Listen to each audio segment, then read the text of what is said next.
नमस्कार साथियों, आपका बहुत बहुत स्वागत है। मैं अनूप धनोतिया टेक्नोफ्रेंड ग्रुप से आपका स्वागत करता हूं। आज की वीडियो में हम देखेंगे कि डिजिगो पोर्टल पर 2025-26 हेतु आपके विद्यालय को कितनी राशि प्राप्त हुई है, आगामी सत्र के लिए कितना आवंटन आपको मिलेगा, डिजिगो पोर्टल के पासवर्ड कैसे रीसेट करें और इसके अलावा जो पिछले सत्र में हमने खर्चा किया था उसका स्टेटमेंट और उसकी पीपीए प्रिंट हम किस प्रकार निकालें। तो चलते हैं सीधे अपने गूगल क्रोम की तरफ। अपने लैपटॉप, पीसी या टैबलेट से आप अपना गूगल क्रोम ओपन करेंगे। गूगल क्रोम में हमें साइट का नाम लिखना है SNAF SBI, जो हमारी डिजिगो पोर्टल की रजिस्टर्ड साइट है। तो सबसे पहला जो लिंक हमें मिलेगी SBI CSS लॉगिन, इस पर हम क्लिक करेंगे तो इस प्रकार का इंटरफेस ओपन होगा।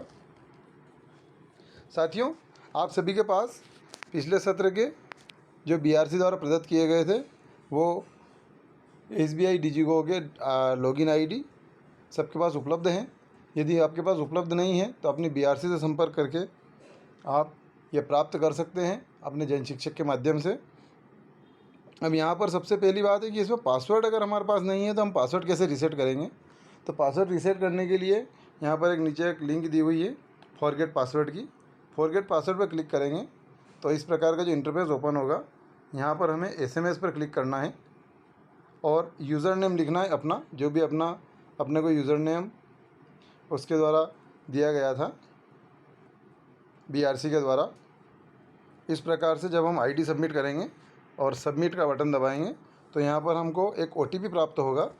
जो OTP हमारे रजिस्टर्ड मोबाइल नंबर पर हमें मिलेगा, वो जो OTP हमें मिलेगा वही हमारा एक टेम्परेरी पासवर्ड होगा। जब हम टेम्परेरी पासवर्ड को उस पर डालेंगे, मैं आपको पूरी प्रोसेस करके बता देता हूँ। इस प्रकार से OTP जनरेटर सक्सेसफुली का एक मैसेज आएगा और OTP जो है हमारे रजिस्टर्ड मोबाइल नंबर पर प्राप्त होगा। वो मोबाइल नंबर, वो जो OTP आएगा वो हमारा टेम्परेरी पासवर्ड होगा। तो यहाँ से हम जैसे ओके करेंगे तो ये हमें अपने मेन पेज की तरफ ले जाएगा। यहाँ पर हमने अपना यूज़र नेम और अपना जो OTP आया था उसे पासवर्ड मानकर यहाँ पर हमें क्लिक करना है। तो इससे हमको पासवर्ड रीसेट की प्रोसेस यहाँ से पूरी होगी। इस प्रकार से हमें जो OTP प्राप्त हुआ था, यूनिक ID जो हमारा लॉगिन ID है, यहाँ पर OTP और कैप्चा सबमिट करने के बाद जब लॉगिन करेंगे तो इस प्रकार का इंटरफेस ओपन होगा, जहाँ पर ये ओल्ड पासवर्ड हमें पूछेगा और न्यू पासवर्ड हमको डालना होंगे। तो ओल्ड पासवर्ड जो है हमारा वही OTP जो हमें अभी मिला था वही हमारा ओल्ड पासवर्ड है। तो यहाँ से हम उसको OTP को फिर से सबमिट करेंगे। यहाँ पर OTP सबमिट करने के बाद हमें न्यू पासवर्ड डालना है। न्यू पासवर्ड और उसके बाद रीटाइप न्यू पासवर्ड, वो दोनों सेम होना चाहिए। इसमें ये अल्फ़ा नंबरिक बनेगा, जिसमें एक स्पेशल कैरेक्टर भी आएगा। इसमें capital letter, small letter, special character, star, @ $, और उसके अलावा नंबर, ये सब हमको डालना पड़ेंगे। कम से कम 8 डिजिट का ये होना चाहिए। तो यहाँ से हम इसका एक पासवर्ड बनाते हैं, अच्छा स्ट्रॉन्ग सा। साथियों, पासवर्ड ऐसा बनाएं जो हमें याद भी रह जाए और ऐसा बनाए जो किसी और को वो याद ना रहे या और कोई इसका उपयोग न कर पाए, ताकि इसका कोई मिसयूज़ ना हो पाए। यहाँ से हम सेव करेंगे तो सेव करने पर यहाँ पर हमारे पास मैसेज आ जाएगा, password has been change successfully. ये जो पासवर्ड हमारे पास आया था, जो हमने नया पासवर्ड बनाया है, अब उस पासवर्ड से हम इसको लॉगिन करेंगे। फिर से हम यहाँ पर चलते हैं। यहाँ पर हमको यूज़र नेम और पासवर्ड डालना है। यूज़र नेम हमारी वही ID जो हमको BRC द्वारा दी गई थी, और पासवर्ड जो हमने बनाया है जिसमें एक upper case, lower case, special character और नंबर। यहाँ पर हमने अपना लॉगिन ID जो नया पासवर्ड बनाया था वो और कैप्चा सबमिट करने के बाद जब हम यहाँ लॉगिन करेंगे तो इस प्रकार से एक नया इंटरफेस ओपन होगा। देखिए, यहाँ पर मैनेज इनबॉक्स, माई मॉड्यूल्स, और यहाँ पर लिखा हुआ है बजट अलॉटेड। बजट अलॉटेड आ रहा है यहाँ पर 6,250। इसका मतलब ये है कि आपको 25,000 रुपये की कुल कंटीजेंसी में से 6,250 रुपये की राशि बजट अलाट हुआ है। और इसके साथ साथ इसका फंड भी हमें अलाट हो गया है 6,250 रुपये। मतलब हम चाहें तो इस सत्र के लिए 6,250 रुपये का खर्चा कर सकते हैं। यहाँ पर अगला ऑप्शन जो आ रहा है इसका ग्रीन कलर में, यहाँ पर ग्रीन कलर में आ रहा है एक्सपेंडिबल टिल डेट, मतलब इस तारीख तक हमने कितना खर्चा कर दिया है। तो अभी हमने कोई खर्चा नहीं किया है। और यहाँ पर लिखा है कि कितना प्रोग्रेस में है, हमने कितने बिल डाल दिए हैं जो अभी तक जमा नहीं हुए हैं। जब बिल डालेंगे तो यहाँ आएंगे, और बिल नहीं डालेंगे, बिल जब वो उसका पेमेंट सक्सेसफुल हो जाएगा तो यहाँ पर नज़र आएगा। जब यहाँ पर नज़र आएगा तो यहाँ से हमारा फंड जो अलाट हुआ है उसकी राशि कम होती जाएगी।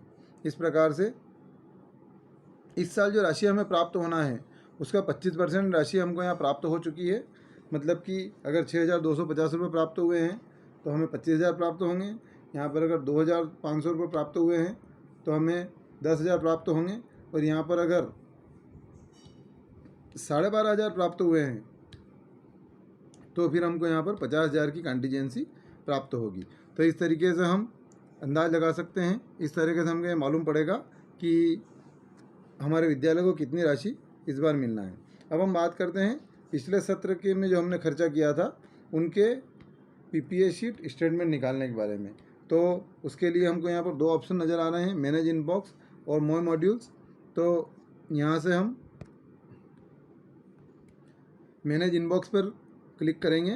तो मैनेज इनबॉक्स पर क्लिक करने पर साथियों हमें पिछले साल जो हमने खर्चा किया था वो पूरा खर्चा हमको यहाँ पर नज़र आएगा कि हमने किस मद में कितना खर्चा किया था। यहाँ से हम उस पर इस लिंक पर क्लिक करके उसकी पीपीए शीट डाउनलोड कर सकते हैं। और यहाँ से और ये एक ऑप्शन आपको नज़र आएगा यहाँ पर डाउनलोड ई पीपीए फॉर्मेट, ये पीपीए शीट इसकी डाउनलोड कर सकते हैं।